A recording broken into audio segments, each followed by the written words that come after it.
Okay, we welcome Anthony to our podium here. He's ready for your questions. We'll start over on the left side. Here, Anthony.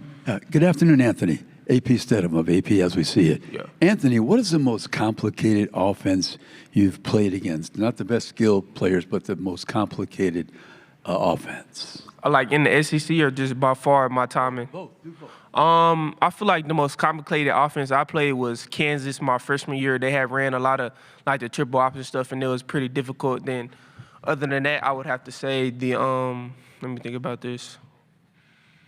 I would have to say that Georgia offense, they did a good mix of running and passing the ball with complex concepts, and it was a really fun game to play, and I'm looking forward to playing them next year.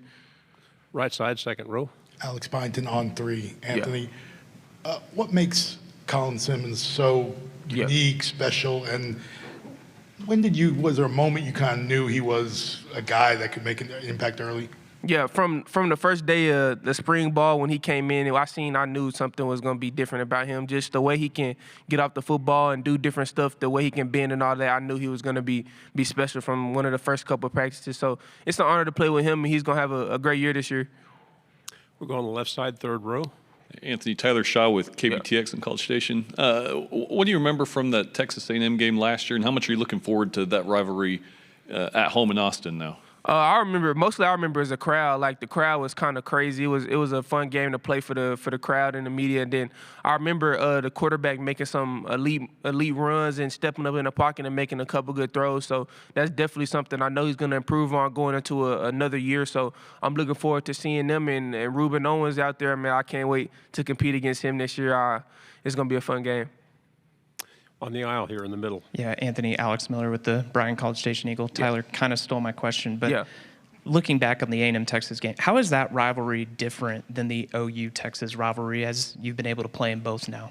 It's a little different since we're not playing at a neutral site, of course, but it's really fun, like, just playing against that team. We have a lot of familiar faces. I know a lot of them guys on this team. I was committed with some of them, so it's really fun playing against some of them, and I can't wait to play them again this year.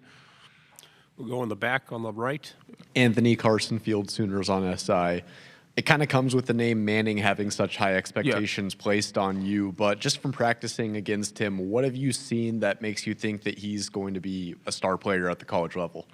Just the way he reads the defense, he reads it really well. And he also has the ability to take off and run and change the play calls. He's done that a lot of time against us. So I feel like he's going to have a really good season, and he deserves to have the season that he rightfully deserves. So. Left side, row three. You said you had, you're looking forward to, Georgia again. Yeah.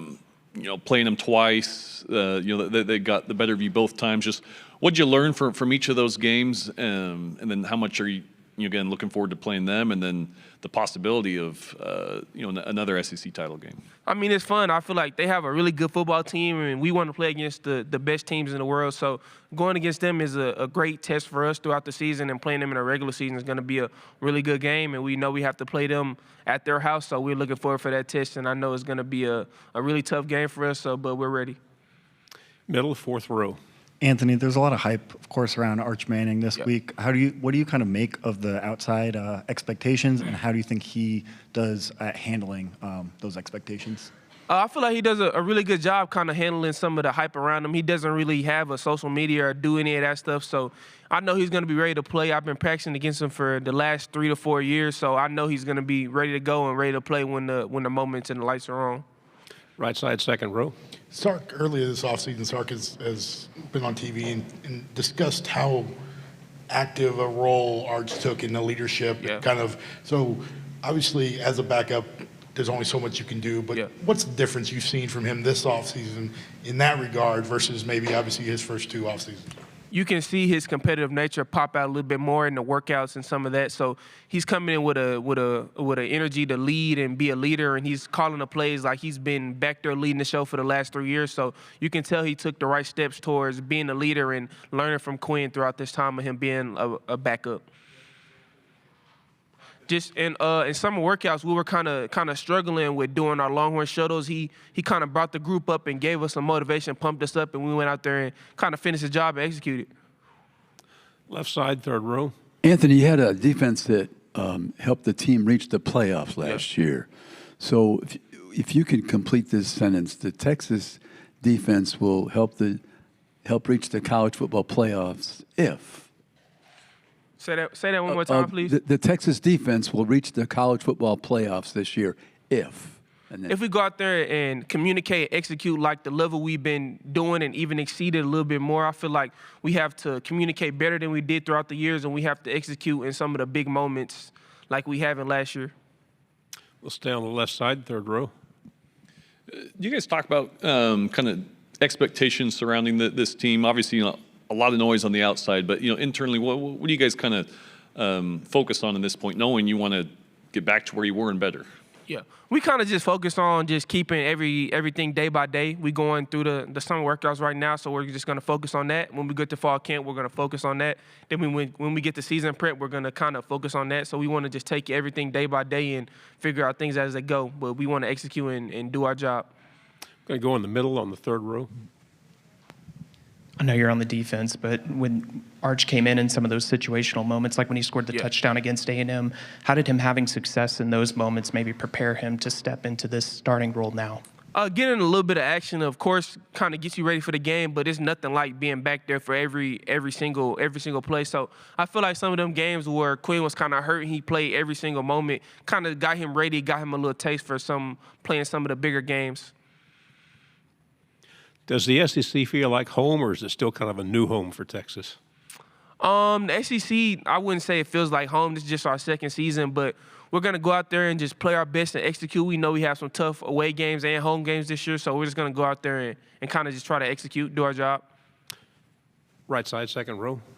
Obviously, given his last name and the notoriety of being the #1 recruit and all that, what's something about Arch that most people probably don't know that's kind of something that only really his teammates, coaches, maybe his family understands about him? I feel like a lot of people don't know how fast he is. Like when he gets out the pocket, a lot of people aren't going to catch him. He really can run. He really could go. We'll go in here in the middle, in the fourth row. As a player, how do you sort of view momentum game to game, week to week? Last season ended how it did, but how do you kind of carry over the positive momentum that you guys had at points last season into a new year? Yeah, like it's our job as leaders to kind of carry the momentum and kind of push some of the younger guys and make sure they have the confidence to go out there and go play when they have to go step up in the moment. So we kind of just want to take the young guys, get them in the film room to make sure they have the momentum and the confidence to be able to go play. We have any final questions? We'll go here on the right side. Travis Tyndall, ESPN Austin.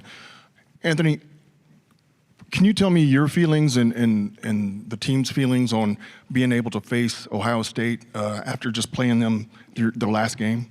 I mean, it was a tough loss, but that was last season. We have a whole new team, so we just want to go out there and be 1-0 next year, and that's all we're going to focus on, just being 1-0, and then we're going to handle everything else when the time comes. Anything else? Thank you very much. Thank Stay you. healthy and good luck. Thank you.